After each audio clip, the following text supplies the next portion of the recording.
آج کل عورتیں ایگری نہیں ہوتی ہم کیوں بچے پیدا کرنے کی مشین ہے. یہ فیملی پلاننگ والوں نے نا ان کو پٹیاں پڑھائی ہوئی ہیں. عورت بچے پیدا کرنے کی مشین نہیں ہے. لیکن مرد اور عورت کا جو اللہ نے فرق رکھا ہے نا, عورت کے بہت سارے کاموں میں ایک بنیادی کام نسل بڑھانا ہے.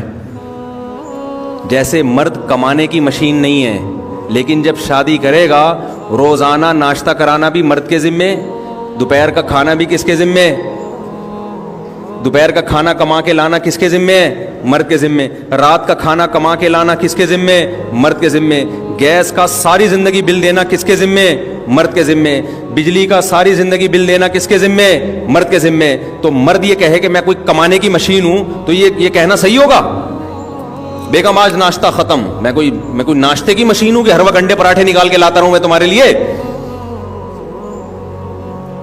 اس کو کہا جائے گا بھائی تو جو بھی مشین ہے لیکن تیری ذمہ داری ہے, یہ فطرت نے تیرے ذمہ لگایا ہے کہ جب تیرے گھر میں عورت آئے گی تو ساری زندگی ناشتہ, کھانا, ڈنر, علاج, معالجہ, گیس, بجلی, یہ سارا تیرے باپ کو بھی ادا کرنا پڑے گا. تو ایسے ہی جب عورت آئی ہے تو اس کو نسل بڑھانی پڑے گی, یہ اس کی ذمہ داری ہے. وہ نہیں کرے گی مجرم ہوگی وہ. یہ نیچر نے اس کے ذمہ لگایا ہے, مذہب نے نہیں, نیچر نے. مذہب نے اس کی تاکید کی ہے. جو کام نیچر کرتی ہے مذہب اس کو پروموٹ کرتا ہے. دانتوں کا کام چبانا ہے یا نہیں ہے؟ ہاں, مسکرانے کا کام بھی لیتے ہیں دانتوں سے آپ. اب آپ جب بھی چباؤ, صبح پراٹھا کھا رہے ہو وہ چبا کے کھا رہے ہو, دوپہر کھانا کھا رہے ہو وہ چبا, دانت نے احتجاج شروع کر دیا میں کوئی چبانے کی مشین ہوں کیا؟ آپ کہیں گے بھائی آپ مشین ہو یا نہیں ہو, آپ کا کام کیا ہے؟ چبانا. کیونکہ آپ نہیں چباؤ گے معدے کی ایسی کی تیسی. تو اسی طرح عورت کی فطرت نے ذمہ داری لگائی ہے نسل بڑھانا. وہ نہیں بڑھائے گی, کلچر کی ایسی کی تیسی, تہذیب کی ایسی کی تیسی, خاندانی نظام کی ایسی کی تیسی ہو جائے گی, رشتے ختم ہو جائیں گے. اب طلاقوں کا ریشو کیوں بڑھا ہے؟ ایک آدھ بچہ ہوتا ہے, عورت کے لیے طلاق لینا بہت آسان ہے, 2 بچے سنبھال لوں گی میں, کوئی مسئلہ نہیں ہے. پہلے زمانے میں آسان نہیں تھا, مرد کے لیے طلاق دینا بھی آسان نہیں تھا. شادی کے 4-5 سال میں 3-4 بچے ہو جاتے تھے. 4-5 سال کے بعد لڑائی شروع ہونے والی ہوتی ہے نا. ابے شروع میں دلہن تو سب کو اچھی لگتی ہے, شروع میں تو 6-7 مہینے سبھی چل رہے ہوتے ہیں, اس کے بعد پھر 1-2 سال ویسی وقفہ کر رہے ہوتے ہیں کہ ابھی ہم ذرا گھومنے پھرنے جانا ہے, پھر یہ ایکچولی یوں ٹوپی ڈرامہ کر کے پھر 2 سال کے بعد 3 سال کے بعد اولاد جا کے ہونا شروع ہوتی ہے. پھر وہ 1 آدھ ہو گیا, 2 ہو گئے, پھر اس کے بعد اب پھڈے کا ٹائم. ہر میاں بیوی میں ایک ٹائم کے بعد پھڈا, کیونکہ اب تھک گئے ایک دوسرے کو دیکھ دیکھ کے, اب وہ جذبات بھی نہیں رہے, اب خامیاں سامنے آنا شروع.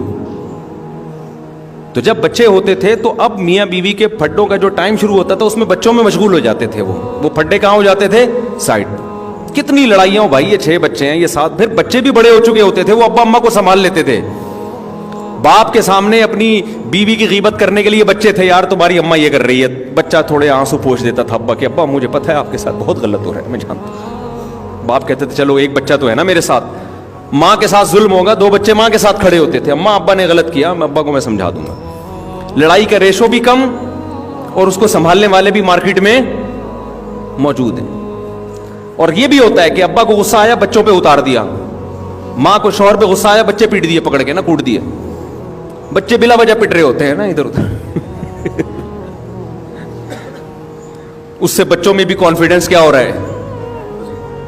پاورفل ہو رہے ہیں نا. وہ ایسے پھسپھسے سے بچے جو ہر وقت دودھ جلیبی کھلاتے رہو, وہ تو بچہ ہی برگر نکل جائے گا. تو کوئی بھی سوسائٹی کو اس سے فائدہ نہیں ہو رہا, سب برباد ہو رہا ہے. خیر, اور پھر یہ جب آپ کرو گے کہ میں یعنی ان پہ خرچے تاکہ کم ہو, یہ تو بہت ہی گھٹیا سوچ ہے, خدا کی قسم بہت ہی گھٹیا سوچ ہے. پیسے بچانے کا اس سے گھٹیا طریقہ اس کائنات میں نہیں ہے کہ آپ انسان کو دنیا میں آنے سے روک دو, جبکہ آپ کو یہ بھی پتا ہے کہ وہ انسان جب آتا ہے اللہ ماں کی چھاتیوں میں اس کے آنے سے پہلے دودھ پیدا کر دیتا ہے. اتنا بڑا سگنل خدا نے دے دیا کہ اس کا خرچہ میرے ذمے ہے, تیرے ذمے نہیں ہے. تیرے بٹوے میں پیسے میں ڈال دوں گا, صحیح ہے نا. جو روٹی سے ماں کی چھاتیوں میں دودھ پیدا کر سکتا ہے وہ ڈالر یا وہ تیری جیب میں پیسے نہیں پیدا کر سکتا. پیسے کے ذرائع دنیا میں کروڑوں ہیں, وہ آنا آسان ہے. روٹی سے دودھ پیدا کرنا خدا کی قسم سب سے مشکل کام ہے. جب اتنا مشکل کام خدا نے کر دیا تو اس سے آسان کام وہ نہیں کر سکتا کیا؟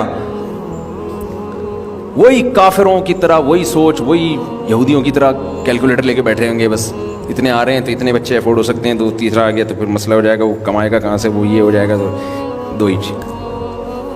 اور پھر جب حمل روکنے کی وجہ سے بیوی کی صحت خراب ہوتی ہے, حمل روکنے سے تو مرد کی بھی صحت خراب ہوتی ہے اگر وہ کچھ ایسے آرٹیفیشل طریقے ہیں, عورت کی بھی خراب ہوتی ہے. پھر اس کے لیے الگ سے ٹیبلٹ, پھر اس کے لیے الگ سے دوائیں, پھر اس کے سائڈ افیکٹ کا الگ سے علاج, پھر اس کا الگ سے علاج. پھر جو مانے حمل دوائیں عورتیں کھاتی ہیں 99.9% ڈپریشن میں جاتی ہیں. یہ تو لکھا ہوا ہے میڈیکل سائنس کی کتابوں میں کہ حمل روکنے کی کوئی ایک دوا بھی ایسی نہیں ہے جس سے عورت کو ڈپریشن نہ ہوتا ہو. پھر جب وہ ڈپریشن میں جائے گی تو پھر پھڈے باز بنے گی. وہ آپ تمیز سے بات کرو گے, ہر بات کو نیگیٹو, جب آدمی ڈپریشن میں ہوتا ہے تو ہر بات کو نیگیٹو لے کے جاتا ہے کہ نہیں جاتا, اور جب خوش ہوتا ہے تو ہر نیگیٹو کو بھی کیا کرتا ہے, ہنستا ہے. ٹھیک ہے نا. الٹی باتوں پہ بھی اس کو کیا آتی ہے, بیگم آج کو دماغ لگ رہا ہے زیادہ چل گیا, وہ ہنسے گا اس پہ. میرے ساتھ تو ایسا ہی ہوتا ہے, میں جب خوش ہوتا ہوں تو گھر میں کوئی الٹی بات بھی ہو تو مجھے اکثر ہنسی آ رہی ہوتی ہے الحمدللہ. تو میں کیونکہ الحمدللہ اللہ کا فضل ہے, زیادہ خوشی اللہ نے رکھا ہوا ہے, ہمارے اعمال تو ایسے نہیں ہے لیکن اللہ نے رکھا ہوا ہے, تو میں الٹی باتوں پہ بھی آپ میرے گھر میں پوچھیں اکثر ہنسی آ رہی ہوتی ہے مجھے کہ یار یہ آج کچھ زیادہ ہو گئی میرا خیال ہے, اس طرح سے میں کہہ کے. لیکن آدمی غصے میں ہو نا, جیسے ہم کبھی غصے میں بھی ہوتے ہیں, ہمارا تجربہ ہے, اگلا صحیح بات بھی کر رہا ہوتا ہے تو آدمی کو غصہ آ رہا ہوتا ہے, یار یہ صحیح کیوں کی, یہ بھی موقع ہے صحیح بات کرنے کا. 5 نمازیں پڑھا کرو, میں کوئی کافر ہوں جو میں 4 نمازوں کا قائل ہو گیا. بچے ہوتے ہیں تو خوشیاں ہوتی ہیں انسان کے گھر میں. ہاں بچوں میں پریشانیاں بھی ہوتی ہیں لیکن وہ کم ہیں. جیسے کھانا کھانے کے بعد کچھ پریشانیاں بھی آتی ہیں, نیند بھی آئے گی, طبیعت بھاری ہو جائے گی, واش روم بھی جانا پڑے گا, یہ نقصانات کم ہیں. اس کی بیس پہ کھانا ہی چھوڑ دو, وہ نقصانات زیادہ ہیں. اب لوگ کہتے ہیں بیگمیں راضی نہیں ہوتی, تو بھائی شادی سے پہلے ایسی عورت سے شادی کرو جس میں سب سے پہلے ہدف ہے تمہیں نسل دے گی وہ. اور یہ میرا حکم نہیں, نبی کا حکم ہے, تزوج الودود الولود. پیغمبر صلی اللہ علیہ وسلم نے فرمایا ایسی عورت سے نکاح کرو جو تمہیں اولاد کثرت سے دے. حدیث میں کہیں بھی نہیں ہے ڈاکٹر سے نکاح کرو, حدیث میں کہیں بھی نہیں ہے کسی پڑھی لکھی سائنٹسٹ سے نکاح کرو, حدیث میں کہیں بھی نہیں کسی سیاستدان سے نکاح کرو, حدیث میں کہیں بھی نہیں ہے کہ حسینہ سے نکاح کرو. کریں, منع نہیں ہے. سب سے پہلی جو صفت عورت میں دیکھنی ہے کہ شادی کا جو بنیادی مقصد ہے خاندان بڑھانا, وہ حاصل ہو رہا ہے کہ نہیں ہو رہا. ڈاکٹر کا متبادل گلی محلے میں جو کلینک ہے نا وہ ہے. بیمار ہو جاؤ محلے والے, میرے پاس بہت سے ڈاکٹر ہیں, ان کا نمبر دے دوں گا, علاج کرا لینا. اس کے لیے بیوی ڈاکٹر ہونے کی ضرورت بولو نہیں, اس کے لیے بیوی کے لیکچرار ہونے کی ضرورت نہیں. ہاں ایک عورت آپ کو نسل دے رہی ہے, پھر اگر وہ پڑھی لکھی بھی ہے تو اور زیادہ اچھا ہے. کیا خیال ہے بھائی؟ پھر وہ اگر خوبصورت بھی ہے تو اور زیادہ اچھا ہے, پھر اگر وہ پیسے والی بھی ہے تو اور زیادہ اچھا ہے, پھر اگر وہ لیکچرار بھی ہے تو اور زیادہ. پڑھی لکھی میں ذرا مینٹل لیول آدمی کا ملتا ہے, تھوڑا سا پڑھی لکھی ہوگی تو ہو سکتا ہے زبانی سے بات سمجھ میں آئے, لکھ کے دے دیں پڑھ لے. بعض دفعہ آدمی نہیں کہہ سکتا نا, بولے گا تو پٹے گا, تو اس کا طریقہ یہ ہوتا ہے پڑھی لکھی ہے تو لکھ کے دے دو, سمجھ جائے گی. جو پڑھی لکھی نہیں ہے اس کو لکھ کے دو گے تو سمجھ میں اس کے بعد پھر بھی نہیں آئے گی. وہ ایک آدمی میاں بیوی کا پھڈا تھا نا, تو ان کو پتا تھا کہ جو بولے گا پھر آگے پھڈا پڑے گا. تو شوہر نے بیوی کو لکھ کے دے دیا کہ مجھے صبح 8 بجے جگا دینا, آفس جانا ہے. صبح 10 بجے آنکھ کھلی, غصہ آ جا, لکھ کے دیا کہ مجھے جگایا کیوں نہیں. کیونکہ ان کا ایگریمنٹ ہوا تھا بھائی بات نہیں کریں گے, جب بات کرو, کیونکہ لکھنے میں نا ٹائم لگتا ہے. آدمی کہتا ہے گالیاں والیاں نکال کے بس جو ٹو دا پوائنٹ بات ہے وہ لکھو. بولنے میں تو آدمی اسپیڈ میں بولتا چلا جاتا ہے. اس لیے جن کے یہاں پھڈا ہو نا, یہاں وہاں ہی اچھا ہے. ان میاں بیوی پہ پابندی لگاؤ, بولو آئندہ آپ دونوں جو بھی بات کریں گے لکھ کے ہوگی بات. اس سے دیکھو 99% مسئلے کیا ہو جائیں گے, حل ہو جائیں گے. حقیقت بتا رہا ہوں. اور اس کو یہ بھی بولا کرو جو لکھ کے دو گی تو پہلے ایک دفعہ پڑھو گی بھی, اور میں بھی جب لکھ کے دوں گا پڑھوں گا. یہ 6 مہینے پریکٹس کریں, دیکھو مزہ نہ آئے پیسے واپس. تو اس نے لکھ کے دے دیا کہ بھائی مجھے صبح 8 بجے جگا دینا. بیگم کو نہیں جگایا اس نے. صبح 10 بجے اس نے بولے گا یار تم نے لکھ کے دیا کہ جگایا کیوں نہیں. اس نے لکھ کے دیا کہ آپ کے تکیے کے نیچے پرچی لکھی پڑی ہوئی ہے. تکیہ اٹھا کے دیکھا, اس کے نیچے لکھا تھا 8 بج گئے اڑ جاؤ. سمجھ رہے ہیں؟ اس پہ لکھا ہوا تھا 8 بج گئے ہیں. کوئی بات نہیں, 2 گھنٹے لیٹ ہو گیا لیکن پھڈا تو نہیں ہوا نا. اب شوہر کو کتنا غصہ آئے گا کہ میں اس کو تھپڑ لگا دوں, تو زیادہ زیادہ ایک تھپڑ کا نشان لکھ کے پارسل کر دے گا نا, اس سے تھوڑی لڑائی ہوگی.